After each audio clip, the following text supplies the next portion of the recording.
Estamos de vuelta aquí en Cruce Informativo y el tema de Emilio Lozoya, de Odebrecht, sigue en la agenda y en las mesas de discusión, y en esta mesa no podía ser la excepción, y saludo con mucho gusto a la distancia, un abrazo a mi querido Víctor Ronquillo. Vic, buenas tardes, bienvenido. Buenas tardes, Jonah. Buenas tardes al público que nos escucha. Y tienes razón, el tema de Odebrecht, de Lozoya, de la corrupción política, es un tema ineludible. Por fortuna, no es el único tema de la agenda nacional. Hay otros temas que vale la pena reflexionar, discutir. Y bueno, lo has hecho. Yo voy a ocuparme de este tema, que además, mi querido Jonah, se han ocupado de ello a lo largo de la semana buena parte de los opinadores, de los columnistas políticos en relación a ello, ¿no? Y hay que mencionar que a lo largo de esta semana, en diferentes espacios periodísticos, se ha dado a conocer lo que puede ser pues el detonante de este caso, que es la declaración de Emilio Lozoya en España, en este intercambio sostenido con la Fiscalía General de la República. Yo quisiera mencionar lo que llama la atención de estas declaraciones, sin duda, es este tramado de corrupción política en el que participan los mismos políticos del PRI que del PAN. Hasta el momento no sabemos de políticos del PRD, pero seguramente habrá alguno o más de alguno involucrado, porque todo esto en el ámbito del dinero otorgado por Odebrecht a la campaña de Peña Nieto, todo esto se da en el contexto de la reforma energética y la reforma que buscaba realizar Peña Nieto en relación al país en conjunto, a su proyecto político. Hace unos días hablábamos aquí en este espacio de la planta etileno 21, esta planta que hoy menciona López Obrador en su mañanera. Y bueno, Jonah, si te parece y le parece al público, vamos a escuchar este insert que menciona López Obrador en relación a ello y de cómo operó o cómo opera esta planta. Venga.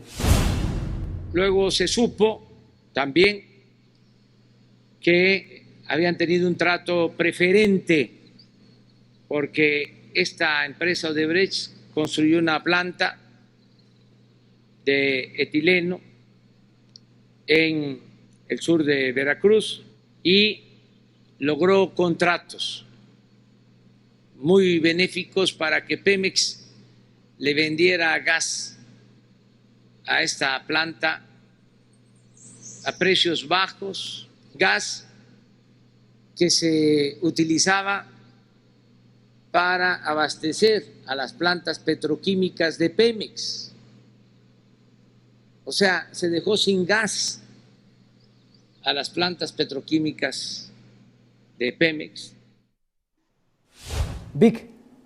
Bueno, pues ahí está la historia, mi querido Jonah. No sé si puedes comentar algo. El no estar cerca evita que a veces pueda haber diálogo, pero ahí está la historia, mi querido Jonah. No, y aparte tú bien lo habías adelantado aquí hace unos días, justamente este tema de etileno 21, y el tema es lo que platicábamos hace unos días. La empresa sigue operando, sigue trabajando, pese a todo. Entonces esto también genera cualquier tipo de suspicacia, ¿no, Vic?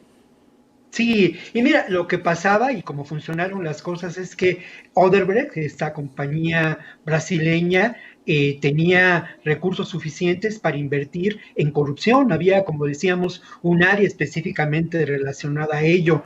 En el continente americano según aceptan los funcionarios más altos de Odebrecht como su propio director en esos momentos, se invirtieron, entre comillas, 735 millones de dólares. A México, hasta donde sabemos, llegaron 10.5 millones de dólares en este periodo de transición entre el gobierno de Felipe Calderón y el gobierno de Peña Nieto. Hoy, y bueno, a lo largo de la semana, Raimundo Riva Palacio, Loré de Mola, José Gil Olmos, excelente reportero, que ahora forma parte de los colaboradores de Capital 21, sí. Y hoy en la mañana Abel Barajas y Claudia Guerrero manejan información en relación a la declaración de Lozoya en España. Y bueno, mencionan, y esto con nombres muy concretos, muy claros, mencionan a Ricardo Anaya que en ese momento era el presidente de la comisión de la Cámara de Diputados, Exacto. como alguien que recibió 6.5 millones de dólares por la gestión y la intervención política, Jonah. Sí, es decir, de esos 35 millones de dólares de los que tú hablas, solamente de esos 35, 10.5 llegaron a México. ¿Eso es lo que dicen las investigaciones? Sí, y 6.8 millones de pesos, según esta declaración, fueron otorgados de una manera, pues francamente, criminal, delincuencial, todo lo indica así, a Ricardo Anaya para que operara en favor del gobierno de Peña Nieto, la reforma energética, parte central del Pacto por México. Pero se mencionan a más diputados panistas, a Ernesto Cordero, gente muy cercana a Felipe Calderón en ese momento, claro, y a los gobernadores Francisco Domínguez de Tamaulipas y Francisco García Cabeza de Vaca de Tamaulipas, y Francisco Domínguez de Querétaro. de Querétaro. ¿No? Exacto, o sea, es decir, estaríamos hablando de ciertos nombres ligados al panismo, pero creo que, bueno, esto estamos viendo, lo que decíamos, ¿no? Estamos viendo apenas el inicio de lo que podría ser muchísimo más, la punta del iceberg. La punta del iceberg. Ahora me parece muy importante resaltar lo siguiente, y esto creo que es fundamental. Para una auténtica transformación, para un auténtico cambio, tienes que mover espacios que tienen relación con lo cultural, con la visión del mundo. Como se dice ahora, tienes que derribar antiguas formas de mirar el mundo para construir nuevas realidades. Y esta mañana Andrés Manuel López Obrador hablaba de la importancia de moralizar a México. Vamos a escuchar lo que dijo López Obrador esta mañana en la mañanera celebrada allá en Oaxaca. Es muy importante moralizar al país, porque sin duda el principal problema de México ha sido la corrupción. El principal problema del país. Entonces, todo esto, independientemente de lo judicial, ayuda a que se destierren, se hagan a un lado estas prácticas de corrupción.